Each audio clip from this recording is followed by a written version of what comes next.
మెడ్ plus లో అదే medicine అదే క్వాలిటీ, మార్కెటింగ్, డిస్ట్రిబ్యూషన్, ఇంకోటి అంటూ వీళ్ళకి అదనపు ఛార్జీలు ఉండవు. అందువల్లే 50 to 80% డిస్కౌంట్ లో మనకు అందిస్తున్నారు. సో సాధారణంగా ఇప్పుడు మనం ఏసీ ఉంది, ఏసీ మనం 6 నెలలకు ఒకసారి విప్పంగానే ఫిల్టర్లో ఇంత దుమ్ము ఉంటుంది.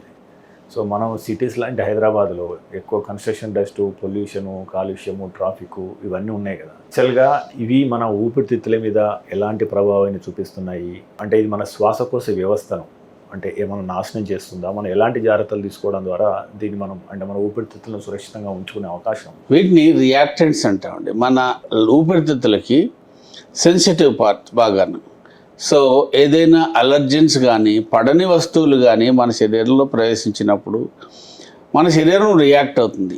ఈ రియాక్షన్లో ఒక భాగమే ఈ వాయునాళాలు కుచించుకుపోతాయి. అంటే అది దాని యొక్క రిఫ్లెక్షన్ చెప్తా ఉందన్నమాట మనకి. దాని డిఫెన్స్ కోసమని అది కుచించుకుపోతుంది. ఈ కుచించుకుపోవడంలో ఏమవుతుంది, మనకు కావాల్సిన గాలి అందదు, ఆక్సిజన్ అందదు.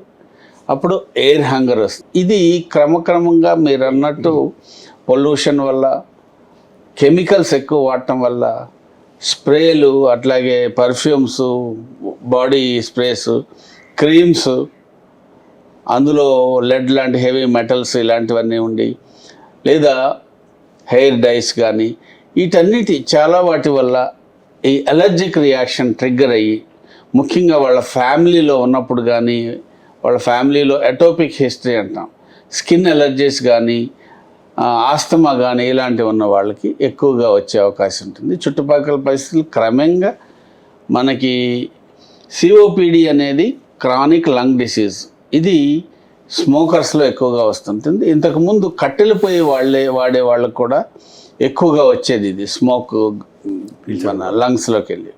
సో ఇది క్రమక్రమంగా తగ్గి మనకి గ్యాస్ స్టవ్లు ఇవన్నీ వచ్చినాయి. కాబట్టి స్మోకింగ్ వల్ల ఈ సిఓపిడి అనేది లంగ్స్లో పర్మనెంట్ డ్యామేజ్ అయ్యే అవకాశం ఉంటుంది.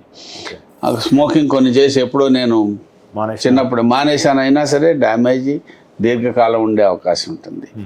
సో వీటన్నిటిని కూడా ట్రిగ్గర్ చేస్తాయి అన్నమాట ఈ ఆస్తమాలు.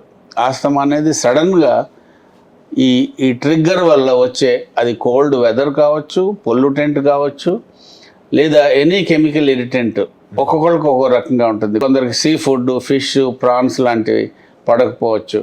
ఇట్లా ఏదైతే కొందరికి ఎగ్, కొందరికి పీనట్స్. ఎక్కువ మందిలో ఏంటంటే హౌస్ డస్ట్లో కొన్ని క్రిములు ఉంటాయి, కొన్ని ఫంగస్ ఉంటాయి.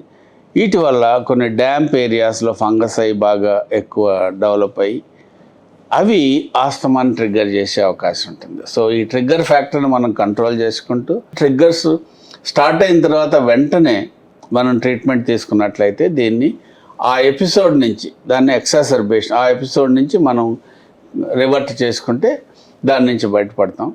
అలాగే లాంగ్ టర్మ్లో ఏంటంటే రెస్క్యూ మెడిసిన్ అంటాం. ఎప్పుడన్నా ఇట్లా ట్రిగ్గర్ అయినప్పుడు వెంటనే మందు వాడినట్లయితే మన ఇన్హేలర్ కానీ, డిపిఐ అంటాం, డ్రై పౌడర్ కానీ, దాన్ని ఇన్హేల్ చేసినట్లయితే క్విక్గా మనకు రిలీఫ్ వచ్చే అవకాశం ఉంటుంది.